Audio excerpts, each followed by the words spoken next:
we're trying to make it adaptable so people can use our stuff for low voltage application, which doesn't require a box. And we're already giving them the mounting screw to mount the device in. Or they can put their own ring from the front, which is the orange rings that we have from Carlon. Or if somebody really wants a Romex application, wants to use the blue box, then they're able to do that. Or if somebody wants to apply it to a metal thing, then now you're adding this box.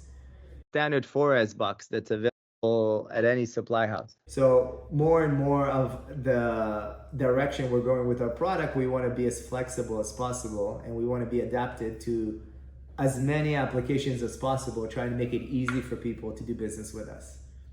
And that's kind of what we're doing with all these new universal mounts, is having the ability to adhere to most applications.